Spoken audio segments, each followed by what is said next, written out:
आजच्या व्याख्यानाकडे जाण्यापूर्वी काही दिवसापूर्वी भारतरत्न लता मंगेशकर यांचं निधन झालं.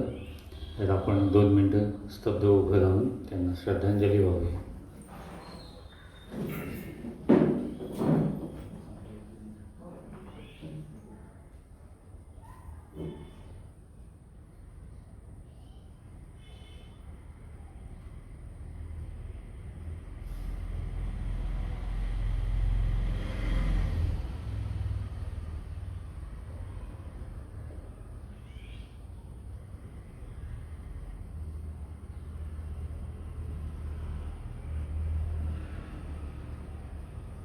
ओम शांति शांति शांति.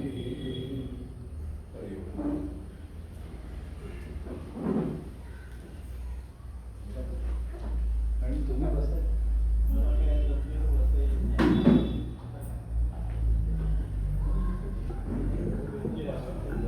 विजय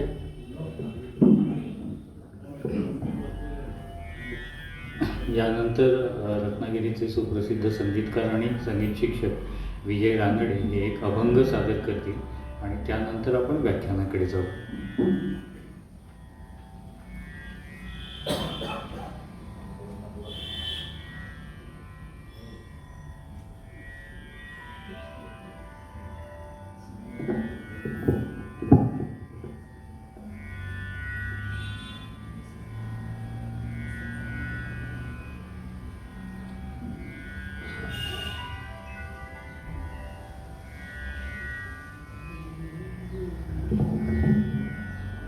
नमस्कार. स्वामी स्वरूपानंदांच्या अनेक अभंगांना थोडेफार चाली देण्याचा प्रयत्न केला होता आणि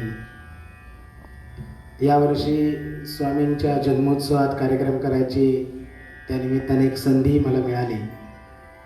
आज भावे काकांनी इथे आजच्या या दिवशी एक स्वामींचा अभंग सादर करण्याची विनंती केली. त्याच्यामुळे एक अभंग आपल्यासमोर सादर करत होते. मन हे चंचळ स्वभावे उढाळ.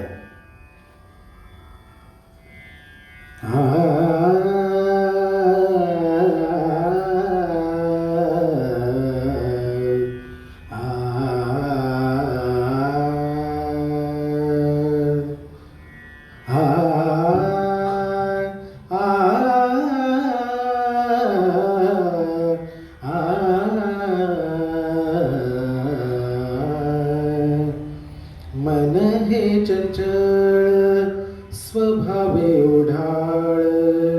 मन हे चंचळ स्वभावे उढाळ. धावे रानमाळ आवरेना. धावे रानमाळ आवरेना. मन हे चंचळ स्वभावे उढाळ. धावे रानमाळ आवरेना. मन हे चंचळ. गांजितो संसार शोषितो जुजार. गांजितो संसार शोषितो जुजार. परी अहंकार वो सरेना. परी अहंकार वो सरेना. मन हे चंचळ स्वभावे उढाळ. धावे रानमाळ आवरेना. मन हे चंचळ. स्वरूपे आनंद हसे स्वयं सिद्ध. स्वरूपी आनंद हसे स्वयं सिद्ध. धुंडाळी मोहांध आढळेना. धुंडाळी मोहांध आढळेना. मन हे चंचळ स्वभावे उढाळ. धावे रानमाळ आवरेना. मन हे चंचळ. गुरु कृपे वीण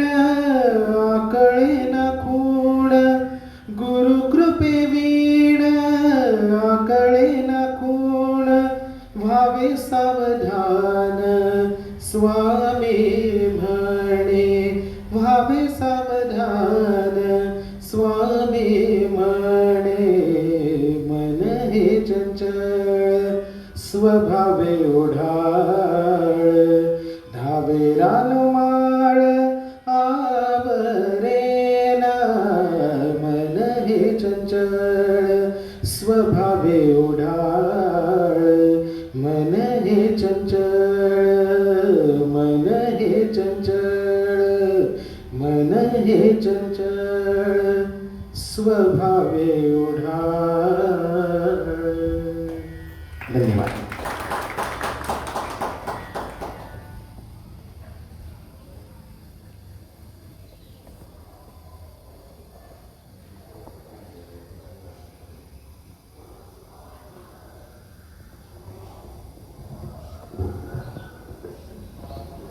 विजयने मन हे चंचल अशी सुरुवात केली. तर गेल्या 2 वर्षामध्ये या चंचल मनाला ऑनलाईनच्या बऱ्याच वाटा फुटल्या आणि आपण गेली 2 वर्ष वेगवेगळ्या कठीण काळामधून गेलो. अनेकदा असं वाटायचं की आता मळप जातोय आणि आभाळ स्वच्छ होतंय आणि पुन्हा ढग यायचे. असं 2-3 वेळा झालं. आता आपण 3ऱ्या लाटेमधून बाहेर पडणार आहोत. आजचं हे व्याख्यान अशा दृष्टीनं महत्त्वाचं आहे की आज या व्याख्यानमालेला 1 वर्ष पूर्ण होते. गेल्या वर्षीच्या 30-31 जानेवारीला या व्याख्यानमालेच्या पहिल्या पुष्पाचा शुभारंभ झाला होता आणि मध्ये कोरोना काळातले निर्बंध वगळता 1 वर्षभर सातत्यानं कोरोनाच्या काळामध्ये एक व्याख्यानमाला चालू राहिली. नुसती व्याख्यानमाला चालू राहिली नाही तर 15 ऑगस्टपासून स्वातंत्र्याचा अमृत महोत्सवाची कल्पना घेऊन महिन्यातून एकदा 2 कीर्तनं 15 ऑगस्ट ते 15 ऑगस्ट अशी एक कीर्तनमाला ही या ठिकाणी चालू झाली. आणि ठीक आहे, आपल्या सगळ्यांची उपस्थिती असते, थोडी कमी उपस्थिती असते रत्नागिरीच्या हिशोबाने, तरीसुद्धा त्याचवेळी ऑनलाईनच्या माध्यमातून अनेक श्रोते याचा लाभ घेत असतात. तर या कठीण काळामध्ये 1 वर्ष पूर्ण केलं, ह्या सगळ्याचं श्रेय श्रोत्यांना आहे, स्वरूपानंद सेवा मंडळाच्या पदाधिकाऱ्यांना आहे. आणि आवर्जून मला उल्लेख करावा लागेल की विवेक भावेंच्या नेतृत्वाखाली जे इथे कार्यकर्त्यांची टीम काम करते त्यांनी निराश न होता सातत्याने हे काम केलं. तर 1 वर्ष झालं तर आपण वर्षाच्या वाढदिवसाच्या टाळ्या वाजवायला हरकत नाही.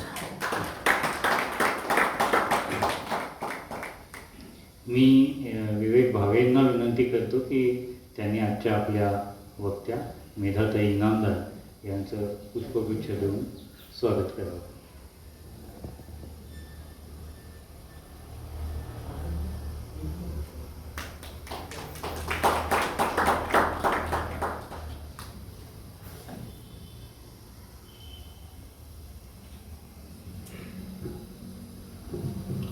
सौ जोशी त्यांना पुष्पहार देतील.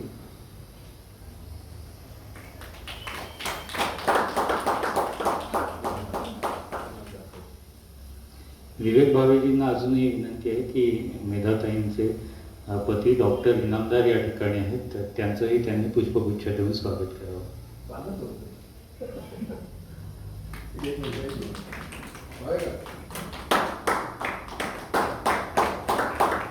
हां, टाळ्या वाजल्या तर वाजल्यासारख्या वाजल्या पाहिजे.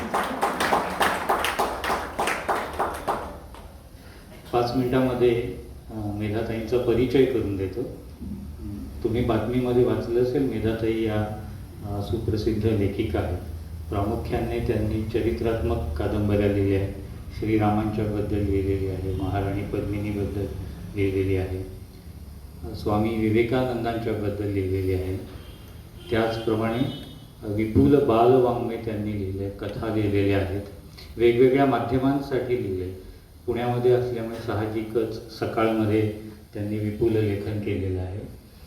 मुलांसाठी नाटकं लिहिलेली आहेत, बालचित्रवाणीसाठी लिहिले, बालभारतीसाठी लिहिले आणि आकाशवाणीसाठीही लिहिले.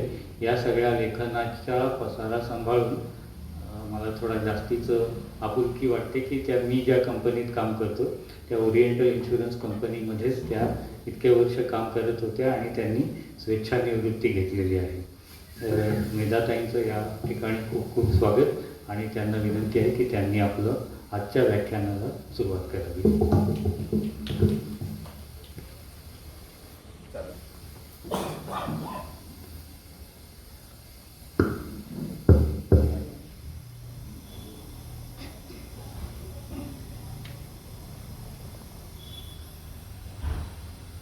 मित्रांनो आणि बंधू भगिनींनो, आज इथे आल्यानंतर मला खरंच खूप आनंद होतोय.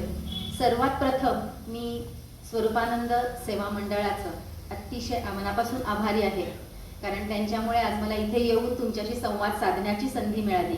त्याचप्रमाणे विनयजी परांजपे आणि विवेकजी भावे या दोघांनी ही संधी जी होती ती प्रत्यक्षात आणण्यासाठी मनापासून प्रयत्न केले आणि आज मी तुमच्यासमोर आहे याला ते दोघंजण कारणीभूत आहे. त्यामुळे मी खरोखरच मनापासून त्यांची आभारी आहे आणि मला आज खूप आनंद होतोय की आज आपण सगळेजण एकत्र आहोत आणि आज मला तुमच्याबरोबर संवाद साधता येतोय. सर्वप्रथम आज जेव्हा आपण इथे जमतोय तेव्हा लता दीदींच्या नसण्याची एक उणीव आपल्याला कायमची भासते आहे किंवा भासणार आहे याच्या पुढे. तर सर्वात प्रथम मी थोडंसं त्यांच्याविषयी बोलावं असं मला वाटतंय. ते चुकवता येणार नाही असं मला वाटतं, त्यामुळे मी त्यांच्याविषयी थोडंसं बोलते. आरोह तू अवरोह तू, आरोह तू अवरोह तू, साक्षात तू स्वर मंजुषा, स्वरस्पर्श होई जेव्हा तुझा, स्वरस्पर्श होई जेव्हा तुझा, उजळून जाती दाही दिशा. ओंकार तू आकार तू, ओंकार तू आकार तू, लयताल आणि नाद तू, ओंकार तू आकार तू, लयताल आणि नाद तू, स्वरसाज तू स्वर देवता, तू आमची हा अभिमान तू. 6 फेब्रुवारीला लता दीदी आपल्याला सोडून गेल्या. कदाचित ईश्वराला हे त्यांच्या वाचून आता स्वर्ग सुना सुना वाटायला लागला असेल. गेली कित्येक वर्ष म्हणजे आपण सगळेच जेव्हा लहान होतो तेव्हापासून आपण लता दीदींच्या स्वरांवर सुरांवरती प्रेम करत वाढलो, मोठे झालो. मला असं वाटतं अजून कित्येक पिढ्या त्यांच्या स्वरांवर आणि सुरांवर मोठ्या होणार आहेत, त्यांच्यातून शिकणार आहेत, त्यांची गीतं गात राहणार आहेत. जन्म मृत्यू या 2 बिंदूंमधला जो प्रवास असतो त्या प्रवासामध्ये आपण कित्येक प्रसंग अनुभवत असतो आणि कित्येक भावना आपल्या मनामध्ये सतत रुंजी घालत असतात. आनंद, दुःख, समाधान, सुख, प्रेम अशा प्रत्येक विविध प्रकार, लोभ, क्रोध, मत्सर ह्या सगळ्या भावना लताताईंनी आपल्या सुरांमधून जिवंत केल्या. शब्द, सूर आणि स्वर ह्या 3 गोष्टींनी गीत बनतं आणि ते गीत अलगद आपल्या हृदयामध्ये उतरतं, आपल्या मनामध्ये राहतं आणि आपल्या मनाला एक प्रकारचं विलक्षण असं समाधान मिळवून देतं. आपल्या भावनांची आणि त्या गीताची जेव्हा सुंदर सूर जुळतात तेव्हा आपलं मन अधिकच प्रसन्न होतं. प्रसन्न असेल तर प्रसन्न होतं आणि जर आपण दुःखी असू तर त्या दुःखातून अलगद आपल्याला बाहेर काढतं. आणि लता दीदींनी त्या प्रत्येक सुराला, त्या प्रत्येक स्वराला अतिशय सुंदर असा आकार दिला आणि त्या आपल्या प्रत्येकाच्या झाल्या. केवळ त्या आपल्या प्रत्येकाच्या नाही, संपूर्ण जगाच्या, संपूर्ण विश्वाच्या त्या झाल्या. त्यांना आपण भारतरत्न दिलं, त्यांना आपण गानसम्राज्ञी म्हणतो, त्यांना आपण गानकोकिळा म्हणतो. अतिशय अशी अनेक भूषणं त्यांना दिली, अनेक पदव्या त्यांना दिल्या, पण तरीही त्या आपल्यातल्या राहिल्या. प्रत्यक्ष आपल्याला कुणालाही भेटलेल्या नाही आहेत त्या, पण तरीही ते आपल्याला प्रत्येकाला आपल्या घरातल्या वाटतात. इतक्या त्या आपल्या जवळच्या आहेत आणि इतक्या जवळ झालेल्या आहेत. मी लता दीदींना मनापासून प्रणाम करते आणि त्यांना खूप खूप आम्ही तुम्हाला साध्या आजच्या रोजच्या शब्दासहित आम्ही तुम्हाला खूप मिस करणार आहोत. आम्ही तुम्हाला कधीच विसरणार नाही असं मी त्यांना सांगते. आणि जरी आपण मिस करणार असलो ना तरी सुद्धा ते आपल्या बरोबर सतत राहणार आहेत, कारण कधीही असं आपण सहजपणे जरी कुठेही निघालो तरी इतके सहजपणे सुंदर सूर त्यांचे आपल्या कानावर पडतात. मोगरा फुलला असा जरी सूर आला तरी आपल्या मनातला मोगरा पुन्हा फुलून येतो आणि आपण पुन्हा एकदा नव्या आयुष्याला सुरुवात करतोय असं आपल्याला वाटतं. दीदी, तुम्हाला आमच्याकडून शतशः प्रणाम. गुरुर्ब्रह्मा गुरुर्विष्णू गुरुर्देवो महेश्वरा, गुरु साक्षात परब्रह्म तस्मै श्री गुरुवे नमः. मित्रांनो, आजचा हा योग मोठा विलक्षण आहे. या महिन्यामध्ये 2 श्रेष्ठ अशा गुरुश्रेष्ठांचा जन्मदिवस आहे. आपल्या स्वामी स्वरूपानंद सेवा मंडळाचे ज्यांच्यामुळे ह्या सेवा मंडळाची सुरुवात झाली त्या स्वामी स्वरूपानंदांचा जन्मदिवस हा 15 फेब्रुवारी 1903 या दिवशी स्वामीजी पावस इथे त्यांचा जन्म झाला. स्वामी स्वरूपानंदांचा जन्म झाला पावस इथं. गोडबोले घराणं अतिशय सात्विक आणि देवभीरू असं सज्जन वृत्तीचं. स्वामी स्वरूपानंदांचं मूळ नाव आप्पा, त्यांना सगळेजण आप्पा म्हणत असत. आणि त्यांचा कल हा पहिल्यापासून अध्यात्माकडेच होता. तरुण वयामध्ये स्वामीजींनी महात्माजींनी दिलेल्या हाकेला साथ दिली. राष्ट्रकार्यासाठी त्यांनी आपलं जीवन अर्पण केलं आणि सत्याग्रहात भाग घेतल्यामुळं काही काळ त्यांना तुरुंगवासही भोगायला लागला. साधारण 1933च्या सुमारास साध्या तापाचं निमित्त झालं आणि तो ताप वाढत गेला आणि त्यानंतर त्या दुखण्यामध्ये त्यांनी त्या दुखण्याचं एक संधी म्हणून रूपांतर करून घेतलं. जवळजवळ 6 महिने ते आजारी होते आणि त्या काळामध्ये त्यांनी त्या दुखण्याचं एक संधी म्हणून रूपांतर करून घेतलं. त्या दुखण्यामध्ये त्यांना जे वेगवेगळे अनुभव आले, त्यांनी जगन्मातेला साथ घातली आणि त्यांना असं वाटलं की जगन्मातेने त्यांना त्या काळामध्ये सांभाळलेलं आहे आणि त्या सर्व अनुभवांचं त्यांनी अमृतधारा या काव्यग्रंथामध्ये रूपांतर केलं त्या संधीचं आणि तो काव्यग्रंथ आज आपल्याजवळ आहे आणि अतिशय सुंदर अशी त्यांची अनेक काव्य आहेत. त्यांनी त्यांच्या सगळ्या अभंग ज्ञानेश्वरी, भावार्थ गीता, मृत्यूपत्र, संजीवनी गाथा हे अजून त्यांचं काही साहित्यिक आहे.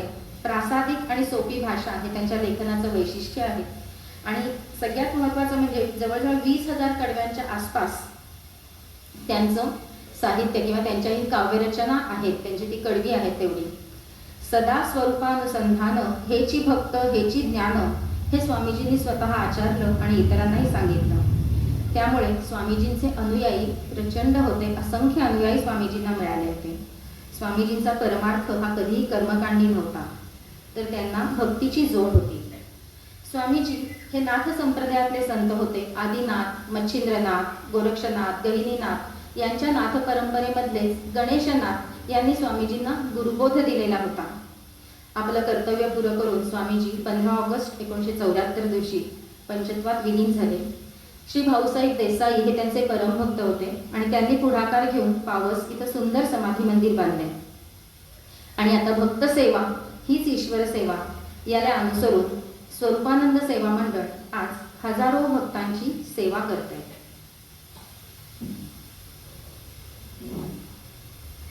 मित्रांनो, आता आपण आजच्या आपल्या मुख्य विषयाकडे वळूया. आपला आजचा विषय आहे स्वामी रामकृष्ण परमहंस.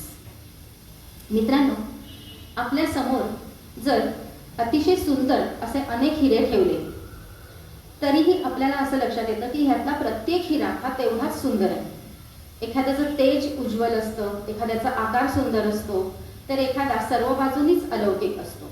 त्यामुळे कुठल्याही हिऱ्यामध्ये आपण एकमेकांशी तुलना करू शकत नाही. प्रत्येक हिरा हा इतरांपेक्षा सर्वश्रेष्ठ करतो. तसंच आपल्या देशामध्ये आजपर्यंत, आपल्या देशाच्या इतिहासामध्ये, आपल्या संस्कृतीमध्ये आजपर्यंत अनेक साधुसंत होऊन गेले, सज्जन होऊन गेले, ऋषी होऊन गेले, महाऋषी होऊन गेले, तत्वज्ञानाचे उद्गाते झाले, ईश्वरी अवतार झाले, धर्मसंस्थापक झाले आणि तरीही ते त्यांचं प्रत्येकाचं जे कॉन्ट्रिब्युशन आहे ते अपार आहे. त्यांची योग्यता अपरंपार आहे आणि त्यांनी प्रत्येकाने आपल्या देशाच्या, आपल्या हिंदू तत्वज्ञानाच्या बाबतीत, हिंदू धर्माच्या बाबतीत आपापलं जे योगदान दिलेलं आहे ते तितकंच महत्त्वाचं आहे. त्यामुळे आपण अशी कुणाचीच कधीच तुलना करू शकत नाही. किंवा आपल्याला असं लक्षात येतं की हा प्रत्येक व्यक्ती श्रेष्ठ आहे आणि आपण जे आज आहोत त्याच्यामध्ये ह्या प्रत्येकाचं खूप मोठं तत्वज्ञानाचं आणि प्रत्येक गोष्टीचं त्यांचं खूप मोठं योगदान आहे. स्वामी रामकृष्ण हे एक दैवी व्यक्तिमत्व होतं. चेहऱ्यावरती अपार करुणा, डोळ्यामध्ये संपूर्ण विश्वाविषयीचं प्रेम, शरीरावर ईश्वराविषयीची, ईश्वरी कृपेविषयीची अशी एक सुंदर आभा आणि त्यांच्याकडे पाहिल्यानंतर जाणवणारं ज्ञान आणि भक्ती या दोन्हीचं साक्षात्कारी रूप. स्वामी रामकृष्ण हे एक विलक्षण श्रेष्ठ असे संतश्रेष्ठ होते. सर्वांनाच माहिती आहे स्वामी विवेकानंद हे त्यांचे गुरु होते. एकदा त्यांच्या स्वामी विवेकानंदांच्या एका शिष्याने त्यांना विचारलं की स्वामी रामकृष्ण हे ईश्वरी अवतार होते का? तेव्हा स्वामी विवेकानंदांनी सांगितलं, ईश्वरी अवतार म्हणजे तुमची काय कल्पना आहे? ते म्हणाले, हां म्हणजे राम, कृष्ण किंवा असे जे थोर आहेत त्यांना आपण ईश्वरी अवतार म्हणतो. स्वामी विवेकानंद म्हणाले की स्वामी रामकृष्ण हे केवळ ईश्वरी अवतार नव्हते, तर ते त्याहूनही श्रेष्ठ होते. कारण आपण जर पाहिलं तर ज्या काळात ते जन्माला आले आणि ज्या काळात त्यांनी त्यांचं कार्य सुरू केलं तो काळ अतिशय भयंकर होता. स्वातंत्र्यापूर्वीचा तो काळ होता. संपूर्ण म्हणजे भारतीय इतिहासातील तो सगळ्यात काळाकुट्ट असा काळ आहे. तेव्हा समाजाला तुम्ही जन्माला आला आहात त्याची लाज वाटावी असा तो काळ होता. धर्म, ईश्वर, देव, परंपरा, रूढी, रीती, रिवाज याचं कुठलंही खरं स्वरूप कुणालाही माहीत नव्हतं आणि फक्त चालवायचं म्हणून ते सर्वजण आपलं काम चालू ठेवत होते. दिवसभर काबाड कष्ट करायचे, दारिद्र्य, दुःख, अज्ञान या काळामध्ये ते जगत होते. आणि अशा काळामध्येच इंग्रज म्हणजे ख्रिश्चन मिशनरी तिथे येत असत, त्यांच्या धर्मस्थळांपाशी उभे राहत असत आणि तुम्ही गुलामांचे वंशज आहात, तुम्ही रानटी आहात असं त्यांना सांगून त्यांचा आत्मविश्वास नाहीसा करत असत आणि त्यांना धर्मांतराला भाग पाडत असत. आणि अशा काळामध्ये स्वामी रामकृष्णांनी जन्म घेतला आणि अशा काळामध्ये त्यांनी संपूर्ण सुंदर अशा अध्यात्माच्या स्पर्शाने त्यांनी हा देश, हा समाज आणि हा विश्व उजळून टाकलं. आणि म्हणून स्वामी रामकृष्ण हे निश्चितपणे ईश्वरी अवतार होते असं स्वामी विवेकानंदांनी लिहून ठेवलेलं आहे. स्वामी रामकृष्णांचा जन्म पश्चिम बंगालमधल्या हुगळी इथल्या कामारपुकुर या गावी झाला. त्यांचं मूळ नाव गदाधर. क्षुदिराम चट्टोपाध्याय हे त्यांचे वडील आणि चंद्रमणी देवी या त्यांच्या आई होत्या. क्षुदिराम अतिशय सात्विक आणि अतिशय धर्मपरायण वृत्तीचे, सत्यवृत्तीचे गृहस्थ होते. इतके की एकदा त्यांचं मूळ गाव देरे, त्या देरे गावच्या एका जमीनदाराने त्यांना एका खटल्यामध्ये खोटी साक्ष द्यायला सांगितलं आणि या गोष्टीला क्षुदिरामांनी साफ नकार दिला. अर्थातच त्याचं शासनही त्यांना भोगावं लागलं. त्या जमीनदाराने क्षुदिरामांना देखील एका खोट्या खटल्यात गुंतवलं आणि क्षुदिरामांना गाव सोडावं लागलं, कारण त्यांचा जमीन जुमला, त्यांचं जे काही घरदार होतं ते सारं जप्त झालं. क्षुदिरामांना गाव सोडायची वेळ आली. क्षुदिरामांचे एक मित्र होते सुखलाल गोस्वामी. त्या गोस्वामींनी त्यांना बोलवलं, कारण ते कामारपुकुरला राहत होते.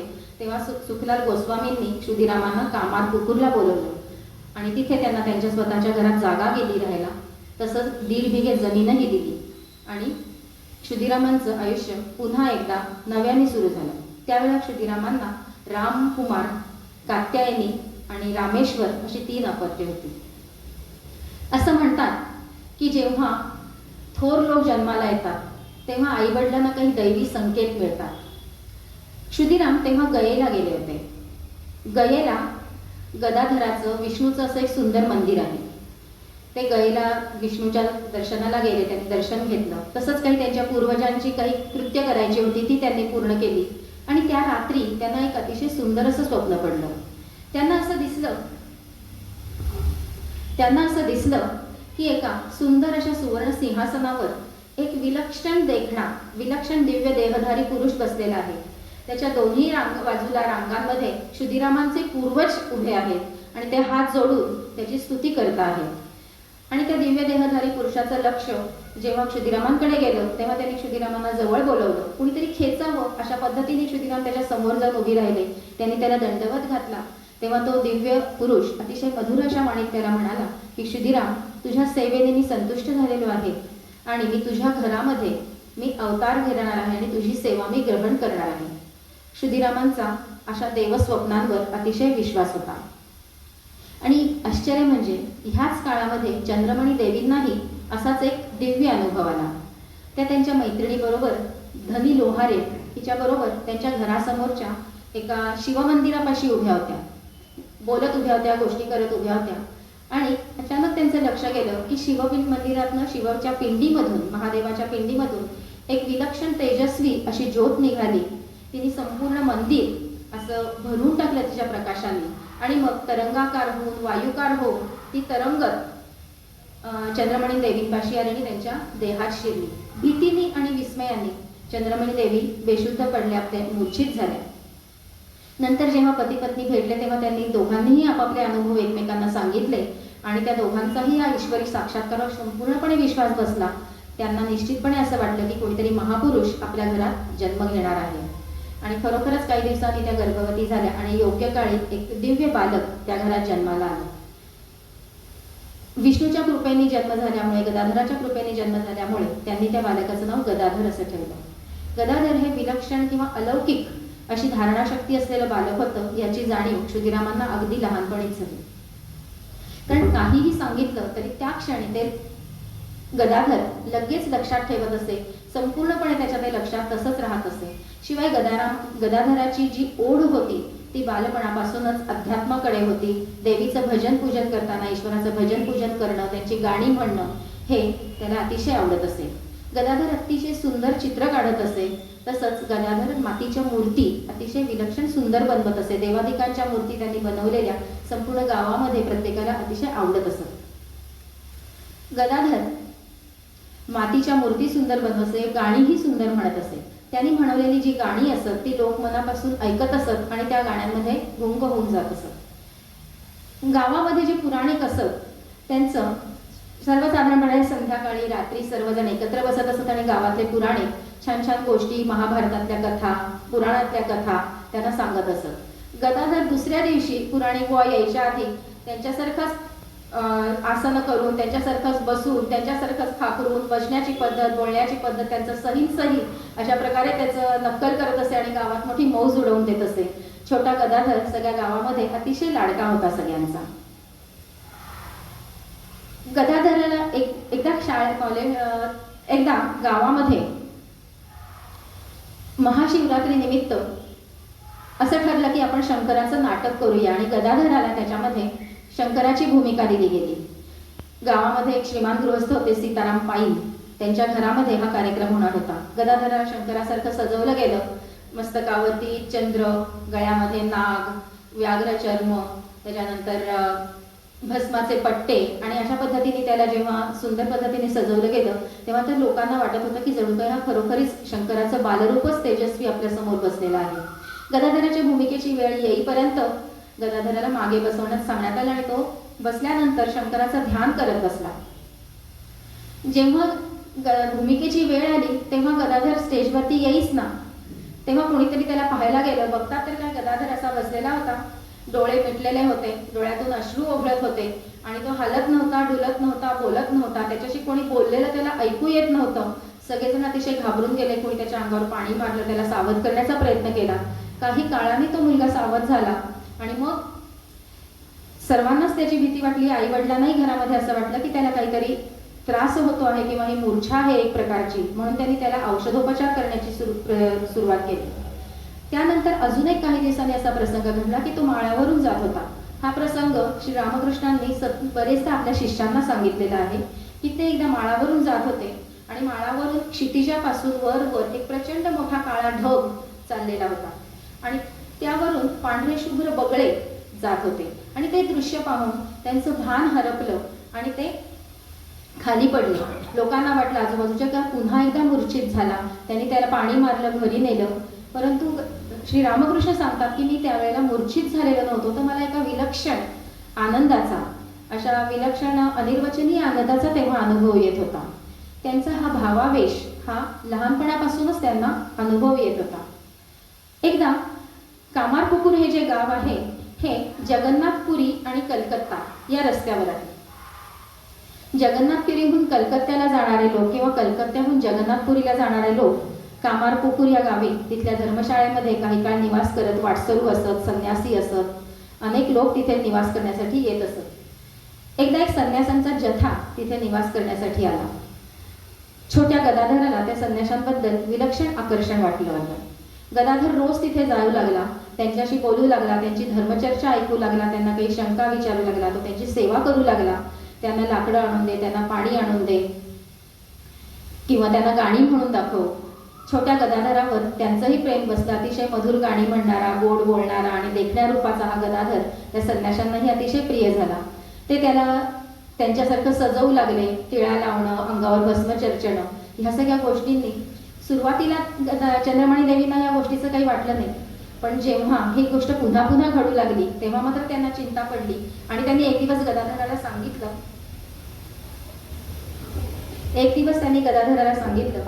की बाबा रे, हे असे जे संन्यासी असतात ते कदाचित तुला पळवून नेतील, कारण ते लहान मुलांना पळवून नेतात, तेव्हा तू तिथे जाऊ नकोस, मला अशा या गोष्टीचं भय वाटतं. तेव्हा गदाधर सरळ उठला आणि तो संन्याशांकडे आला आणि त्यांनी त्याला सांगितलं की माझ्या आईने तुम्हाला तुमच्याकडे येण्यासाठी अनुमती दिलेली नाही, त्यामुळे मी आता तुमच्याकडे येणार नाही. संन्याशांना खूप वाईट वाटलं. ते संन्याशांमधले काही जण ते घरी आले आणि ते म्हणाले की माई, तुम्ही अशा प्रकारची कुठली शंका घेऊ नका, कारण आमच्या मनामध्ये असं काही नाही, आम्ही खरोखरच सर्वसंग परित्याग करून ईश्वराचं भजन पूजन करण्यासाठी आलेलो आहोत आणि त्यामुळे तुम्ही तुमचं हे जे मुलगा आहे, हे बालक जे आहे ते अतिशय आम्हाला प्रिय आहे, म्हणून आम्ही त्याचं कौतुक करतो आहोत, तर तुम्ही कुठलीही शंका न बाळगता आमच्याकडे त्याला जरूर पाठवत जा. आईची अनुमती मिळाल्यानंतर गदाधर मोठ्या आनंदाने तिकडे जाऊ लागला आणि त्यांनी त्यांची धर्मचर्चा ऐकणं, त्याला जे विविध प्रकारच्या शंका आहेत तसं त्यांचं निरसन करणं, ह्या सर्व गोष्टी तर करू लागले. ज्या मुलाला अध्यात्म आणि ह्या गोष्टींचं गदाधरांना विलक्षण प्रेम होतं, परंतु शालेय शिक्षणात मात्र त्यांचं अजिबात लक्ष नव्हतं. त्यांना गणित किंवा भाषा हे विषय फारसे त्यांना प्रिय नव्हते, विज्ञान आणि गणित हे विषय त्यांना फारसे प्रिय नव्हते. परंतु आपला हा जो मुलगा आहे तो एक अवतारी पुरुष आहे, ईश्वरी अवतार आहे, ईश्वरी प्रसादाने झालेला आहे असं वाटल्यामुळे किंवा कदाचित स्वभाव नाही म्हणून क्षुदिरामांनी त्यांना शालेय शिक्षणाबद्दल कधीही बोलले नाहीत आणि गदाधर त्याच्या आवडीचं शिक्षण सतत घेत राहिला. वयाच्या 7व्या वर्षी जेव्हा गदाधर 60 वर्षाचे होते तेव्हा त्यांच्या वडिलांचं, क्षुदिरामांचं अचानकपणे निधन झालं. घराची सगळी घडी विस्कटून गेली. मोठा मुलगा जो रामकुमार होता त्यांना सर्व गोष्टीची जबाबदारी त्यांच्यावर पडली आणि त्यांनी घरात पैसा मिळवण्यासाठी कामं सुरू केली. आई अगदी एकटी पडलेली आहे, आई अतिशय दुःखी झालेली आहे हे गदाधरांना जाणवत होतं. त्यामुळे गदाधर सतत आईजवळ राहायला लागला, त्यांच्याशी बोलून त्यांचं दुःख दूर करण्याचा प्रयत्न करू लागला. तिची कामं करणं, आईशी सतत बोलणं हे गदाधर करत होता आणि त्या काळामध्ये गदाधर आईच्या अतिशय निकट होता. काही दिवसांनी रामकुमारांनी कलकत्त्यामध्ये यायचे निर्णय घेतला, कारण अधिक पैसा मिळणं हे कुटुंबाची गरज होती. ते कलकत्त्याला आले. कलकत्त्याला त्यांनी काही काळ शाळेमध्ये काम केलं आणि कलकत्त्याच्या जवळ दक्षिणेश्वर या ठिकाणी राणी रासमणींनी एक सुंदर मंदिर बांधलेलं होतं, सुंदर आणि भव्य असं काली मंदिर बांधलेलं होतं. तर तिथली प्रमुख पुजारी पद हे रामकुमारांनी स्वीकारलं. त्यांनी हे पुजारी पद स्वीकारल्यानंतर लवकरच त्यांनी गदाधराला आपल्या मदतीसाठी बोलावून घेतलं. गदाधरही मोठ्या आनंदाने कलकत्त्याला आला. त्यांनी कालीदेवीच्या साजसज्जेचं, सजावटीचं काम स्वीकारलं. कालीमातेशी जणू काही अतिशय जवळचं असं गदाधराचं नातं जडलं. दिवसभर कालीमातेची फुलांनी सजावट करणं, तिची भजन पूजन म्हणणं, आरती करणं, वेगवेगळी तिची स्तुतिस्तोत्र गाणं, याच्यामध्ये त्यांचा संपूर्ण वेळ जाऊ लागला आणि त्यांचं कालीमातेबरोबर अख्खा दिवस ते त्याच्यामध्ये घालवू लागले आणि अतिशय आनंद त्यांना त्याच्यामध्ये होत असे. राणी रासमणी आणि राणी रासमणींचे जावई मथुरा मोहन विश्वास या दोघांची गदाधरावर अतिशय प्रेम जडलं. त्यांचं जे निरागसपणा, बालकासारखा निरागसपणा होता आणि कालीमातेविषयी त्यांची जी उत्कट अशी भावाव्यक्ती होती, या गोष्टींमुळे गदाधराचं त्यांनी नाव असं म्हणतात की त्यांनीच गदाधराला रामकृष्ण असं नाव दिलं आणि त्यांच्या परमपावन अशा आत्मिक उन्नतीमुळे लोक त्यांना परमहंस असं म्हणू लागले आणि त्यांचं मूळ नाव जे गदाधर चट्टोपाध्याय होतं ते लोप पावलं आणि लोक त्यांना रामकृष्ण परमहंस या नावानेच ओळखू लागले. गदाधरांचं अतिशय कालीमातेवर प्रेम होतं आणि पूर्ण दिवस ते कालीमातेच्या जवळ घालवत असत. त्यांना रामकुमारांच्या मृत्यूनंतर आणखी कशी गोष्ट घडली की रामकुमारांचा अचानकपणे मृत्यू झाला आणि तेव्हा रामकृष्ण परमहंसांना, रामकृष्णांना मंदिराचं प्रमुख पुजारी पण स्वीकारावं लागलं आणि अर्थातच त्यांनी ते स्वीकारलं. मंदिरामधलीच एक वायव्य दिशेची खोली ही रामकृष्णांना देण्यात आली आणि रामकृष्ण तिथेच राहू लागले. रामकृष्णांची ती जी खोली आहे ती आजही तिथे आपल्याला कालीदेवीच्या मंदिरामध्ये दाखवली जाते. संपूर्ण दिवस ते जसं देवीची भक्ती करत असत तसं त्यांना काही दिवसांनी असं वाटायला लागलं की ही देवी म्हणजे सजीव मूर्ती आहे, परंतु त्यांची इच्छा होती की कालीमातेने प्रत्यक्ष दर्शन आपल्याला दिलं पाहिजे आणि त्यासाठी त्यांचे कालीमातेजवळ ते हट्ट करू लागले, रागावू लागले, ओरडू लागले. कधी कधी त्यांना जेवण, खाण किंवा आपल्या वस्त्रांची देखील शुद्ध नसे. अशा पद्धतीने ते 24 तास संपूर्ण वेळ हे कालीमातेचं भजन पूजन आणि तिच्या बरोबर व्यतीत करू लागले. काही लोकांना वाटलं की यांना वेड लागलेला आहे, तर काही लोकांना असं वाटलं की यांना हा आध्यात्मिक भावावेगाचा हा त्यांचा परिणाम आहे. ह्याच काळामध्ये त्यांना देहदाहाचा आणि विपरीत क्षुधेचा असे आजार जडले. देहदाह म्हणजे स्वामी रामकृष्णांच्या शब्दात सांगायचं तर ते सांगत असत की मला इतका देहदाह होई, माझे इतकं संपूर्ण शरीराची तलखी होत असे की मी गंगेच्या पाण्यामध्ये गळ्यापर्यंत बुडलो तरीही ती तलखी कमी होत नसे आणि सूर्य जो जो आकाशात चढेल तसतशी ती आग वाढत असे आणि विपरीत क्षुधेचा जो आजार होता त्यामुळे त्यांना कुठल्याही क्षणी कितीही भूक लागत असे आणि तुम्ही कितीही खाल्लं तरी त्यांना समाधान होत नसे, त्यांची भूक शमत नसे. आणि ह्या सगळ्या गोष्टींमुळे असं व्हायला लागलं की त्यांच्या नित्यकर्मावरती, देवीच्या पूजेवरती वेगवेगळ्या पद्धतीने परिणाम व्हायला लागला. विविध डॉक्टर बोलावले गेले पण कुठल्याही डॉक्टरांचा या गोष्टीवरती त्यांना दुखणंच सापडलं नाही आणि त्यामुळे त्यांच्यावरती औषधोपचारही पुरेसे झाले नाहीत आणि त्यांचं हे तीव्र देहदाह आणि विपरीत क्षुधा हे चालूच राहिलं. त्यांना विलक्षण त्रास होत होता या गोष्टींचा. याच काळामध्ये आईला असं वाटू लागलं की त्याचं हे जे अतिरेकी ईश्वरी वेड आहे ते कमी करण्यासाठी त्याचा विवाह करून द्यावा आणि त्यामुळे जयराम बाटीच्या शारदामणी ह्या कन्येशी, रामचंद्र मुखोपाध्याय यांची कन्या होती शारदामणी, हिच्याशी त्यांचा विवाह करून देण्यात आला. लग्नाच्या वेळेला शारदामणींचं वय 6 वर्ष होतं तर रामकृष्णांचं वय 23 वर्ष होतं. विवाहानंतर शारदामणी त्यांच्या घरी राहिल्या आणि हे कलकत्त्याला दक्षिणेश्वराच्या मंदिरात परत आले. विवाहानंतर काहीही होण्याच्या ऐवजी त्यांचं हे वेड अधिकच वाढत गेलं आणि ते इतकं अतिरेकी की टोकाला पोहोचलं की एके दिवशी त्यांनी देवीच्या हातातलं खड्ग घेतलं आणि ते आपल्या मानेवर ठेवलं आणि देवीला असं सांगितलं, तू जर आता मला दर्शन दिलं नाहीस तर मी प्राणत्याग करणार. आणि त्या क्षणी श्री रामकृष्णांच्या शब्दात सांगायचं तर अशी गोष्ट घडली. ते म्हणले की मला अद्भुत असा अनुभव आला आणि मला असं दिसलं की हे संपूर्ण मंदिर, माझ्या संपूर्ण सभोवतालचा सगळा परिसर हा शुभ्र, पांढरा शुभ्र अशा प्रकाशाने भरून गेलेला आहे आणि त्या प्रकाशाच्या असंख्य अशा लाटा पसरलेल्या आहेत आणि हळूहळू त्या लाटांचा दबाव वाढत जातो आणि त्या सर्व लाटांच्या खाली मी दबला गेलो आहे. या साक्षात्कारानंतर स्वामी रामकृष्णांना असं लक्षात आलं की त्यांना प्रत्यक्ष देवीचं दर्शन होतं आहे, देवी त्यांच्याशी बोलते आहे, देवी त्यांच्याबरोबर फिरते आहे, देवी त्यांच्याशी संवाद करते आहे, देवी त्यांना आज्ञा करते आहे, त्यांनी काही शंका विचारले तर देवी त्या दूर करते आहे आणि हा साक्षात्कार आणि हे देवीचं अस्तित्व त्यांना जाणवू लागलं. मथुरा मोहन विश्वास यांनी त्यांचा एक अनुभव सांगितलाय की एक दिवशी त्यांनी बघितलं की श्री रामकृष्ण नैवेद्य दाखवत होते देवीला आणि ते अचानकपणे त्यांनी हातात एक घास घेतला. ते उठले, ते भराभरा सिंहासनावर चढले आणि त्यांनी देवीच्या मुखात तो घास घातला आणि ते म्हणू लागले की आई हे घे, हे खा बरं नीट. मग काही क्षण ते तसेच थांबले. मग ते म्हणाले, काय म्हणतेस, मी खाऊ? मग त्यांनी त्यातला एक अंश घेतला, तो खाल्ला आणि म्हणाले, देवी आता मी खाल्लं बरं, आता तू खा.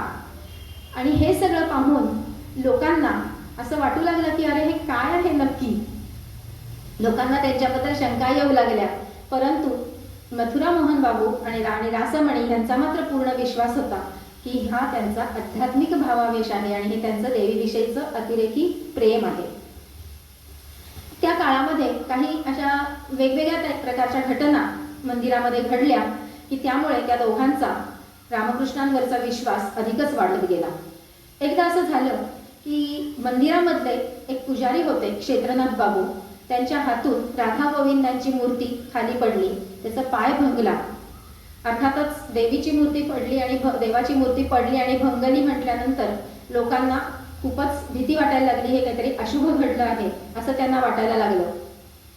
मंदिरात मीटिंग बोलावली गेली, सभा बोलावली गेली, चर्चा व्हायला लागल्या आणि हे मंदिरामधली ही मूर्ती जी आहे ती मूर्ती आपण टाकून द्यावी, तिचं विसर्जन करावं आणि नवीन मूर्ती आणावी असं सर्वांनी निर्णय घेतला.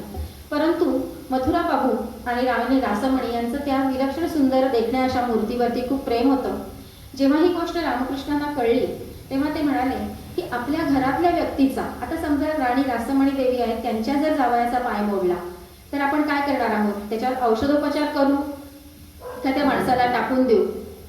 ही देवीची मूर्ती किंवा ही देवाची मूर्ती म्हणजे ही आपल्या घरातला एक सदस्य आहे आणि अर्थातच आपण त्यालाही त्याप्रमाणेच त्याचं वागायला पाहिजे.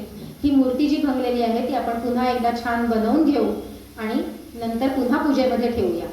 स्वामी रामकृष्ण स्वतःच अतिशय सुंदर मूर्ती बनवत असत. त्यांनी ती मूर्ती पुन्हा जोडली, तो पाय जोडला आणि ती मूर्ती पूर्ववत विलक्षण सुंदर अशी दिसायला लागली. तिची पुन्हा प्रतिष्ठापना केली गेली.